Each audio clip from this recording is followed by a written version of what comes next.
conversar aqui com o deputado federal Wilson Santiago, que está na Paraíba, vai poder, evidentemente, dentro da sua agenda, visitar algumas regiões nesse período do Carnaval. E, obviamente, como bom sertanejo, lá de Poço Dantas, o Iraúna, acredito eu que o Iraúna também vai receber a visita do deputado federal Wilson Santiago nesse período momesco. Deputado, e nós iniciamos justamente assim, nessa agenda que o senhor terá durante o Carnaval por algumas cidades da Paraíba, em especial o interior. Como é que está a sua agenda? A agenda está completa. Nós iremos hoje participar da abertura do Carnaval de Souza, a convite do prefeito Tairone. E em seguida iremos visitar os demais municípios da região, o Iraúna, Cajazeiras, Triunfo, São João do Rio do Peixe, Santa Helena, Poço Dantas.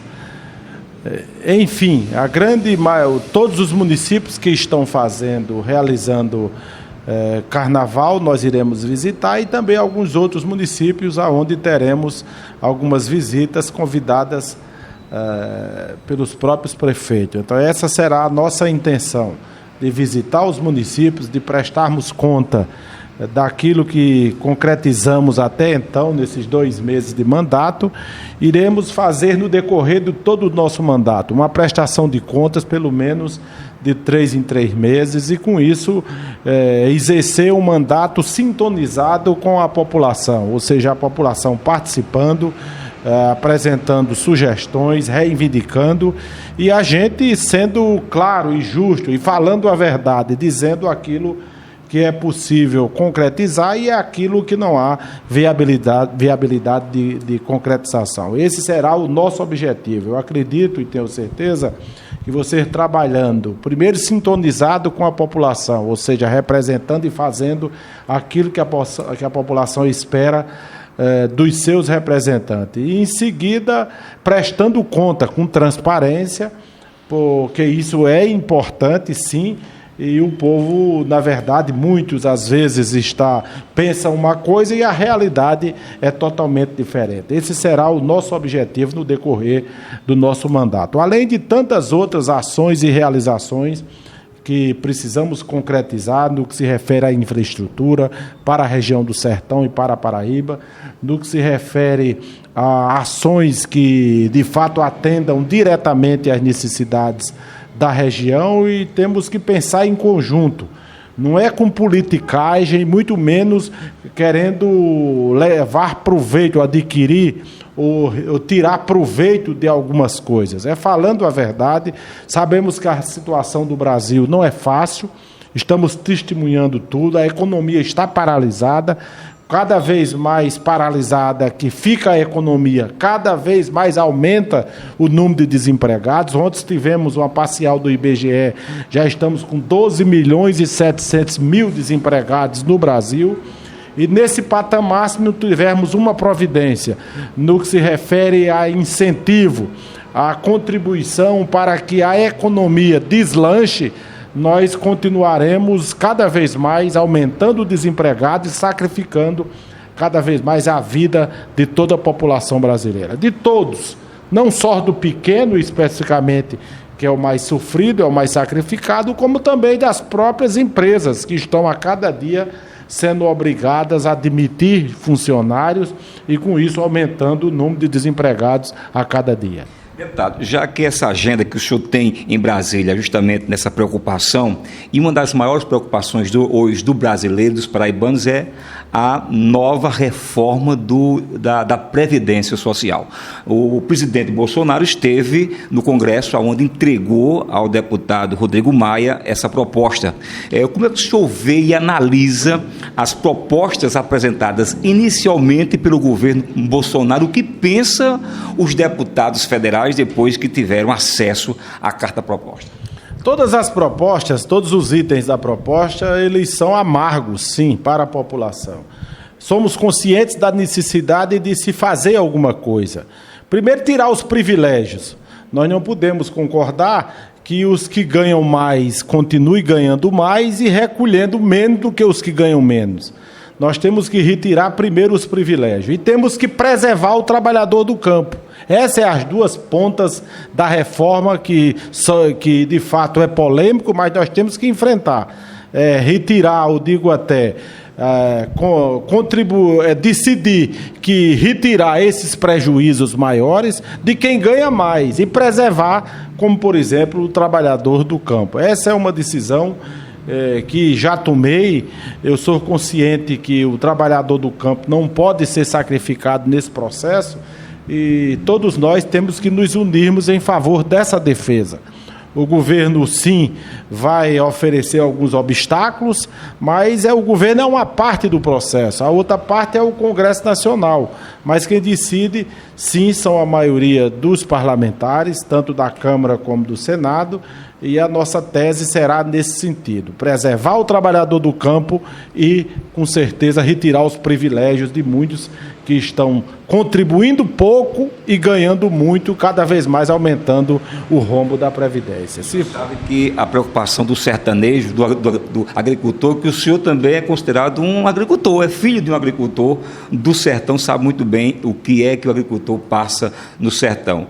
O senhor já teve acesso a essa carta proposta do governo Bolsonaro na questão da reforma previdenciária? E eu vou me falar especialmente para o homem do campo. O que é que o senhor tem visto, que vai prejudicar, e quais seriam as propostas que devam melhorar, evidentemente, dentro dessa carta proposta do governo federal no tocante à reforma? Tem 2 pontos que o governo encaminhou, que esses, na verdade, nós temos que antecipadamente nos posicionarmos contra. O primeiro é reduzir o salário do trabalhador, ou seja, de um salário para menos de meio salário, porque se ganha R$1.000, passaria a ganhar R$400. Somos contra plenamente esse primeiro item da reforma quando se fala em relação ao trabalhador do campo. E segundo, o aumento da idade do trabalhador do campo. É outro ponto que nós também somos contra, que você só chegará a ganhar um salário mínimo que ganha já hoje, depois de 70 anos de idade. É outro ponto extremamente negativo, que não terá, com certeza, o nosso apoio no Congresso Nacional. Estamos prontos, sim, para discutir, para debater. Reconhecemos, todos nós brasileiros, não só eu, 70% da população brasileira hoje está apoiando a alteração das reformas, porque ela está inviabilizando o crescimento do Brasil e a geração de emprego. Sim, precisamos debater sobre a reforma, discutir todos os pontos. E um dos pontos que, na verdade, já tem a nossa própria consciência e o nosso posicionamento concreto são esses 2 que citei anteriormente. O primeiro é não mexer com o trabalhador rural.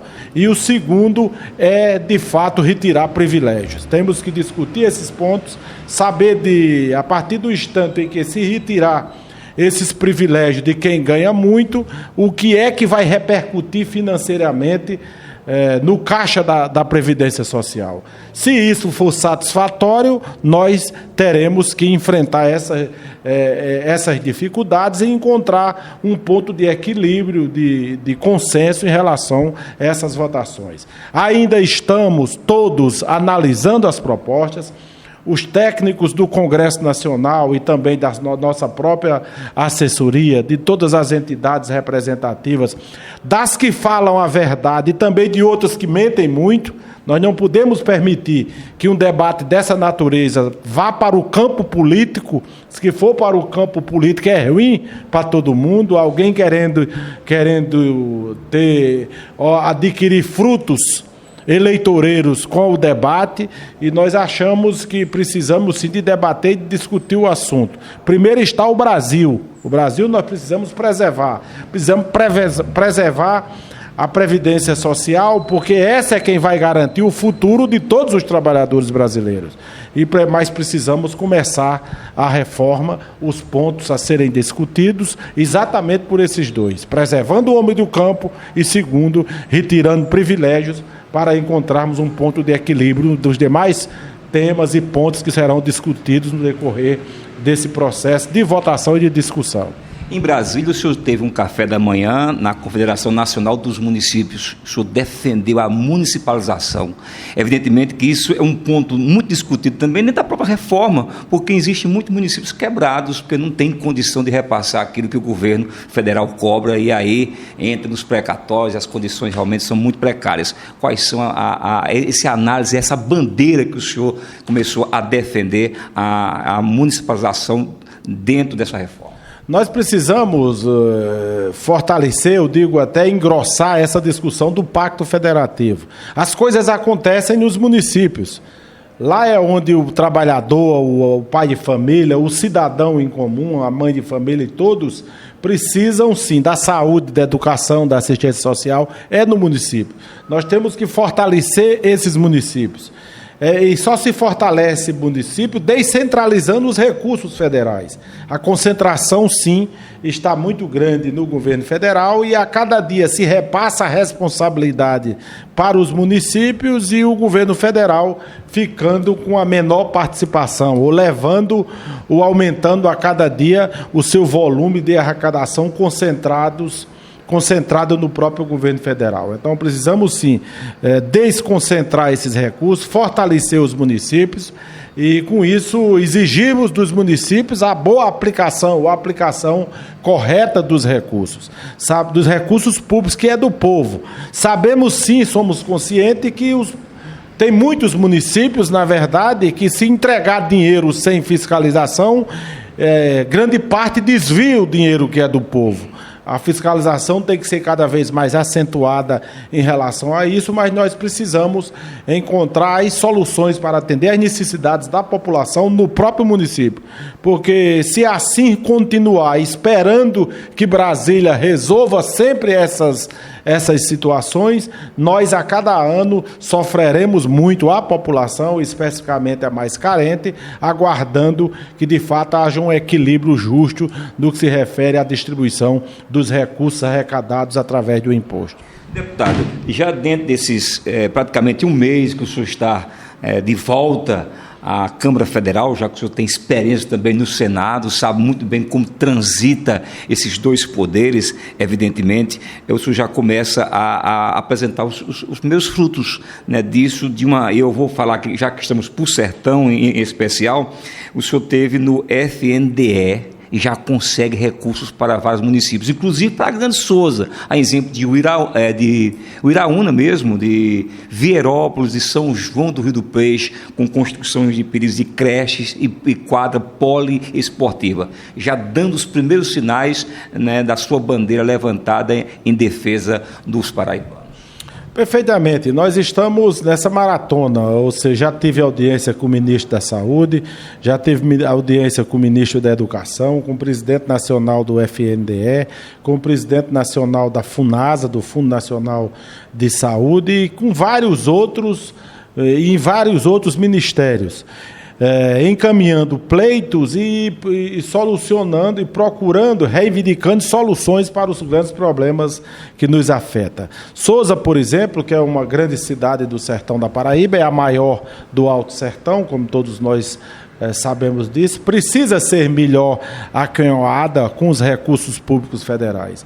A administração do prefeito Tairone, na verdade, tem sido voltada para o desenvolvimento da cidade, para a atenção e solução para os problemas dos municípios.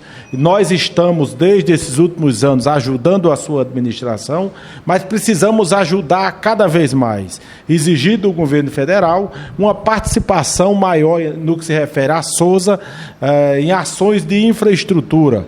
Agora, recentemente, estamos viabilizando para a Souza, agora já esse mês, em torno aí de R$1 milhão para agir na área de saúde, para atender grandes demandas reivindicadas pelo prefeito de Souza. Estão procurando ajudar na área de infraestrutura, calçamento e outras ações, e precisamos voltar uma atenção especial para outras áreas de investimentos para a Souza, a área de infraestrutura também, como por exemplo o Vale dos Dinossauros.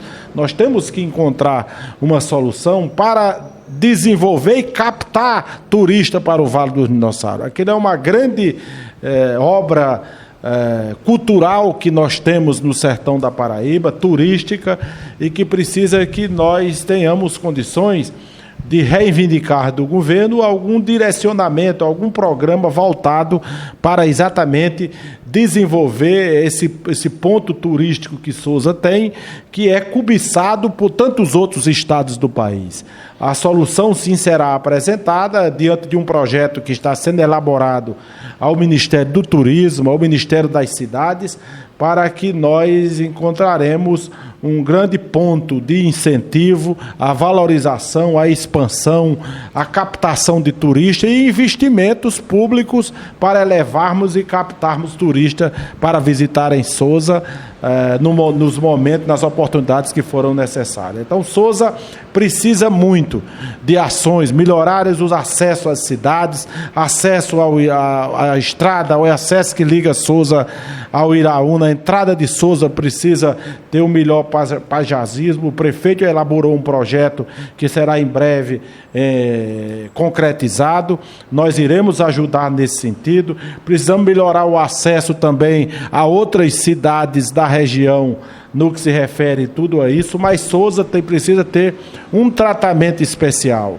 Sousa precisa, sim, recuperar o seu tempo perdido. Outras cidades avançaram muito. Sousa avançou nessa última administração, paralisou em outras, mas avançou muito nessa última administração, mas precisa que haja contribuição e parceria para avançar cada vez mais. Sousa é a cidade de Iguaté maior do sertão que precisa, sim, de uma atenção especial, como precisam todas as demais.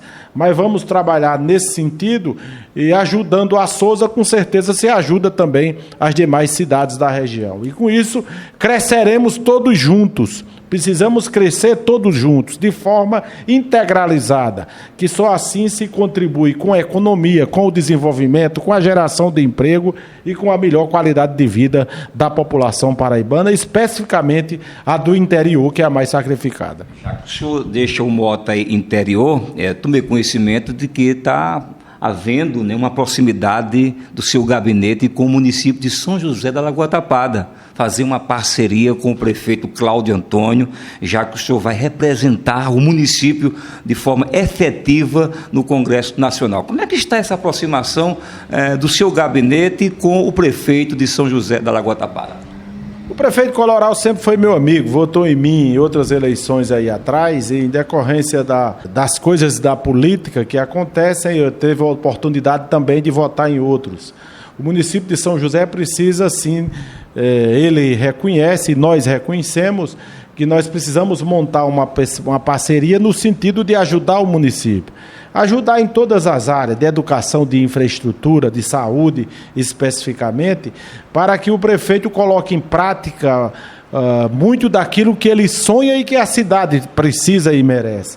Então, nós estamos dispostos a ajudar São José da Lagoa Tapada. Conversei com Cláudio Antônio e, com certeza, essa parceria dará muitos frutos, porque queremos trabalhar e o município precisa, na verdade, de quem trabalha e de quem retribua. Da mesma forma com Vieirópolis, da mesma forma com Santa Cruz, com tantos outros municípios da região de Sousa, que está sempre se cobrando e querendo que os seus representantes, de fato, retribuam com ações a própria confiança dada nas urnas. Eu quero trabalhar. Como eu gosto de trabalhar, quem gosta de quem trabalha, nós estamos à disposição de todos para trabalharmos juntos e fazermos o melhor em favor da cidade e em favor da população. Deputado, por falar em trabalhar, estava um projeto de emenda, não, é um projeto de empreender que estava aqui na Paraíba há mais de 2 anos parado lá em Brasília. E o governador João Azevedo, né, inclusive ao seu lado, esteve com Paulo Guedes, o ministro da Economia. E o senhor, ao lado do governador, conseguiram destravar 52 milhões de dólares para o projeto Empreender, que é um projeto importante aqui para o Estado, que dá desenvolvimento a tantas áreas sociais e econômicas. Me fale um pouco desse fato que aconteceu e o senhor consegue, através da sua habilidade política, e conhecendo Brasília, evidentemente, destravar esse projeto tão importante para a Paraíba, que há mais de 2 anos estava estagnado, e o senhor consegue tirar essa trava. Perfeitamente. O projeto que chamamos de projeto sustentável, que é o Paraíba Rural, que é um projeto extremamente necessário para desenvolver a região, as comunidades rurais de toda a Paraíba, estava assim paralisado lá em Brasília. Esse projeto foi tentado desde o governo da presidente Dilma pelo governador João Azevedo.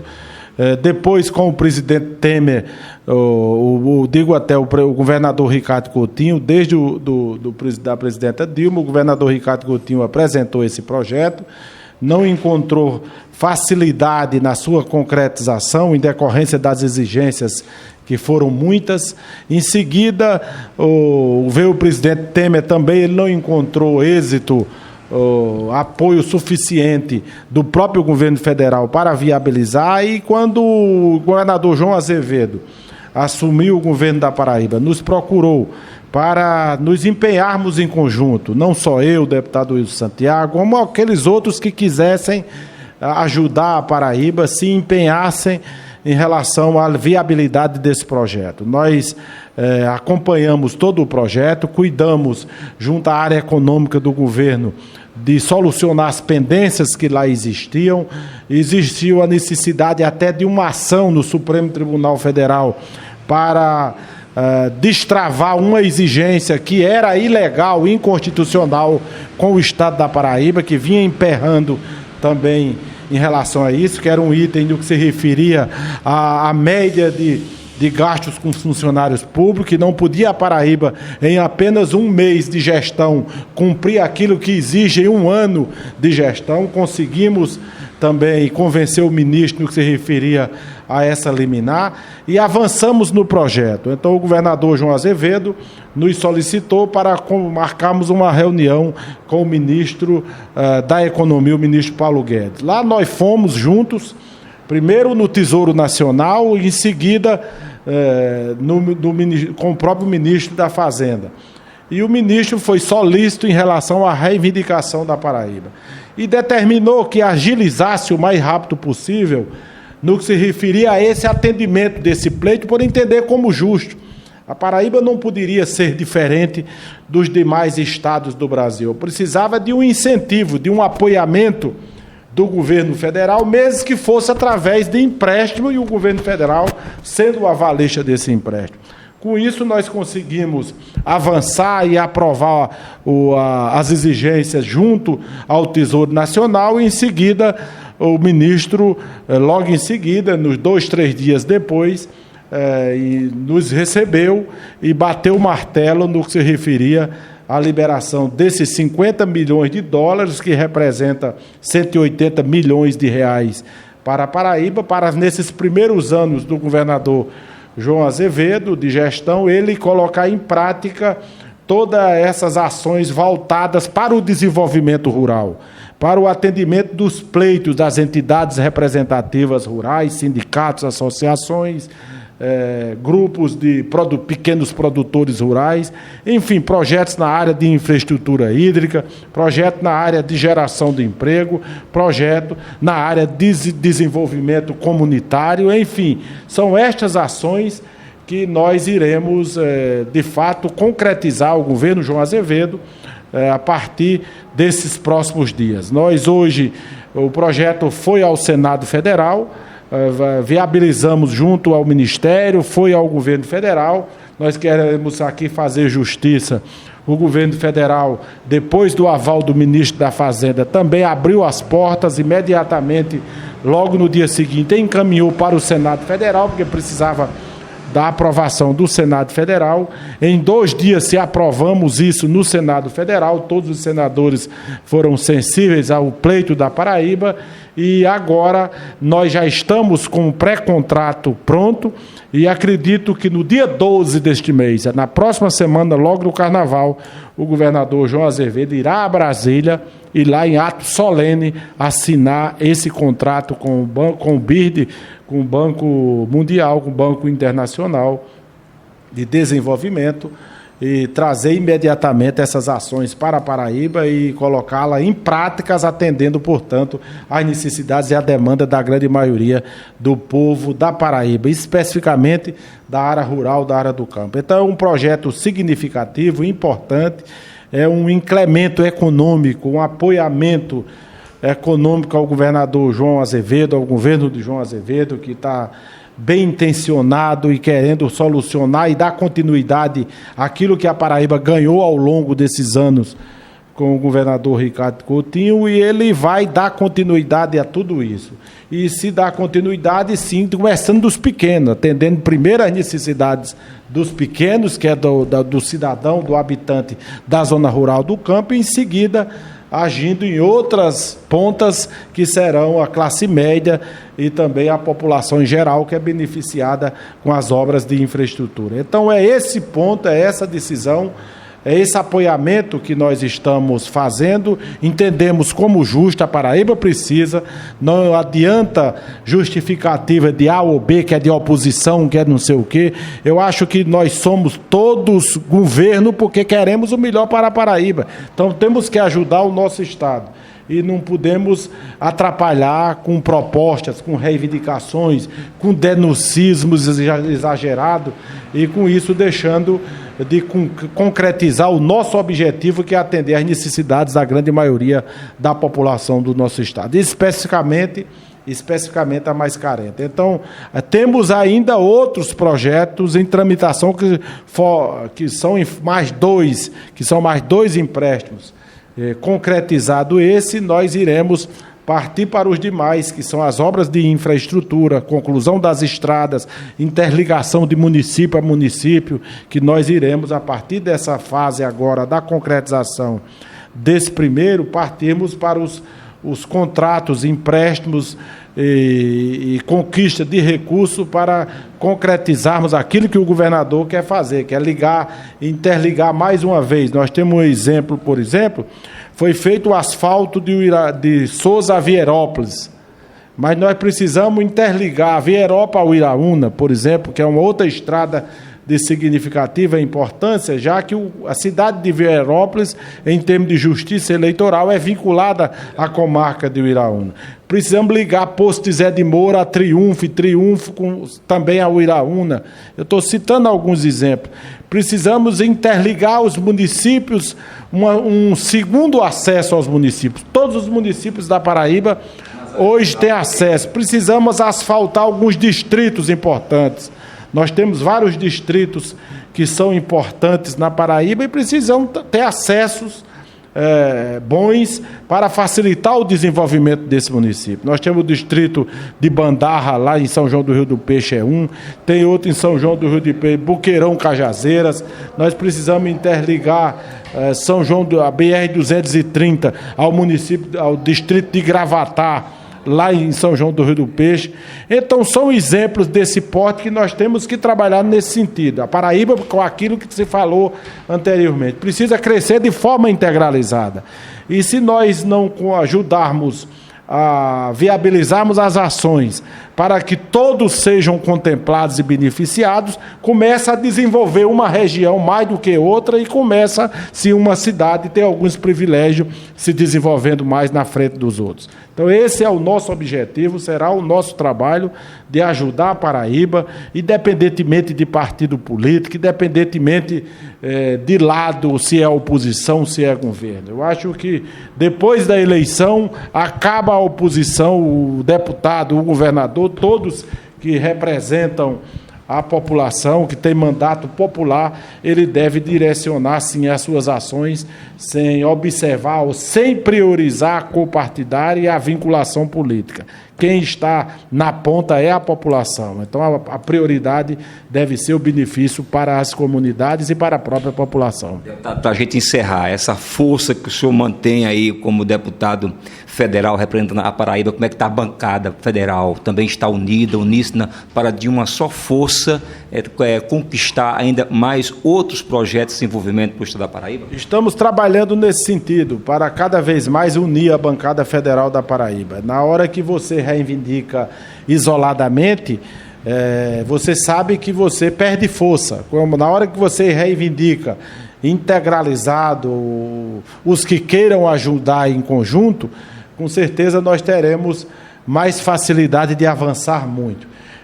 Nesses próximos dias, já solicitei uma audiência com o ministro da Integração Nacional, que é inclusive um companheiro e amigo nosso, o ministro Canuto. Iremos levar toda a bancada para reivindicarmos e exigirmos mais agilidade na conclusão do projeto da transposição. O projeto da transposição, o canal de transposição, que está sendo concluído lá no Sertão, quanto mais rápido for concluído, mais rápido a gente avança o desenvolvimento da região. E as águas chegando às várzeas de Souza, como através do açude de São Gonçalo, de Boqueirão, isso desenvolve muito a área produtiva daquela região e também do outro lado do Vale do Rio do Peixe, que será beneficiado com o canal do Apodi. Então, nós temos lá uma adutora sendo executada, que atende a 14 municípios, de alguns da Grande Souza, como Vierópolis, Santa Cruz, como Lastro, Uiraúna e São Francisco, e Santa Cruz e tantos outros, Triunfo, Santa Helena, Poço de José de Moura, Poço Danta, Bernardino Batista, São João do Rio do Peixe, Cajazeiras, que uma grande parte é atendida pelo açude de Boqueirão, que será beneficiado também com essa adutora, além do canal Apodi, que é outra obra. Essa adutora já está em andamento, ou seja, o trecho de Uiraúna a São João do Rio do Peixe já está sendo executado. Estamos viabilizando os recursos, que é mais 40 milhões, para concretizar de São João do Rio do Peixe a barragem de Boa Vista, em São José de Piranha. A conhecida barragem da Boca do Túnel. É a barragem que recebe, na verdade, as águas da transposição para redistribuir. Ela e a barragem de Caiçara, que é uma barragem vizinha, é quem distribuirá a água para Souza, para aquela região de lá e também para o Rio Grande do Norte. Mas nós estamos antecipadamente concluindo essa adutora, mas sem deixar de lado o canal do Apodi, que é esse que cruza aquele outro recanto e com isso possibilita alguns outros projetos, pequenos projetos de irrigação naquela região. Da mesma forma que está no primeiro projeto, que é as Várzeas de Souza, e também tantos outros municípios da região que é beneficiado. Então, essa ação nós estamos colocando em prática. Já estive com o ministro da Integração Nacional, inclusive vim com ele aqui ao governador João Azevedo, que se comprometeu, num primeiro momento, no que se refere à gestão das águas da transposição e, num segundo momento, de agilizar a execução da obra da transposição. Então, esse objetivo, se Deus quiser, será conquistado em breve. E quem ganha com isso é a população do sertão, especificamente, e quem ganha com isso é toda a Paraíba, porque na hora que você soluciona os problemas de uma região, diminui com certeza a carga com as demais regiões do estado em relação ao bolo divisor dos recursos públicos. São essas ações e tantas outras que nós iremos, sim, colocar em prática no exercício do nosso mandato, prestando sempre conta à população e procurando sempre fazer pela população aquilo que ela espera de cada um de nós que fomos eleitos para isso. Muito obrigado, deputado, pela participação, e seja o senhor um bom carnaval e continuar sempre a defender a nossa Paraíba lá em Brasília, como o senhor sempre fez, mesmo sem mandato, mas o senhor é considerado como um deputado ad hoc, né, ao lado do deputado Wilson Filho, que sempre fazendo essa integração com a Paraíba, buscando o desenvolvimento, e sempre foi isso que o senhor sempre fez por esse estado nosso tão querido aqui nessa Federação do Nordeste. Perfeitamente. Eu agradeço muito a você, a todos vocês que fazem a imprensa da Paraíba, por estarem, sim, dando uma cobertura total àquilo que, na verdade, a Paraíba precisa, aquilo que, na verdade, o sertão e toda aquela região precisa. Nós estamos prontos para trabalhar, dando continuidade a um trabalho que iniciei lá atrás, que foi continuado pelo deputado Wilson Filho, que teve uma grande atuação parlamentar em todos esses municípios. Eu sempre digo que é difícil substituí-lo, porque o momento político e econômico é outro, mas nós iremos fazer de tudo para dar continuidade a tudo isso, para ampliarmos as ações, para conquistarmos outros benefícios novos que atendem as necessidades do nosso sertão. Dizer que o Wilson Filho está na Assembleia, mas estar ligado sempre lá em Brasília, procurando sempre ajudar. Aqui na Assembleia tem tido um bom destaque no que se refere à defesa dos interesses do nosso sertão e também de toda a Paraíba. Iremos trabalhar em conjunto. Eu acho que trabalhando em conjunto se soma forças, e somando forças teremos mais facilidade de atender as reivindicações da própria população. Agradeço a todos e a você de coração, agradeço a todos que fazem o seu sistema, o PB, o Repórter PB, um grande site, os seus programas de rádio. Eu agradeço de coração a vocês e tenho certeza que vamos trabalhar muito e vocês irão ajudar muito a divulgar tudo isso. Nós precisamos, repito, mais uma vez, integralizar a população e agir conectado, reivindicando aquilo que a população exige e pede. Agora, de forma geral, nós não podemos particularizar as reivindicações, do contrário, nós não iremos para lugar nenhum ou resolveremos de pouco e deixaremos de atender as reivindicações da maioria. Esse será o nosso objetivo e muito obrigado a todos vocês pela oportunidade.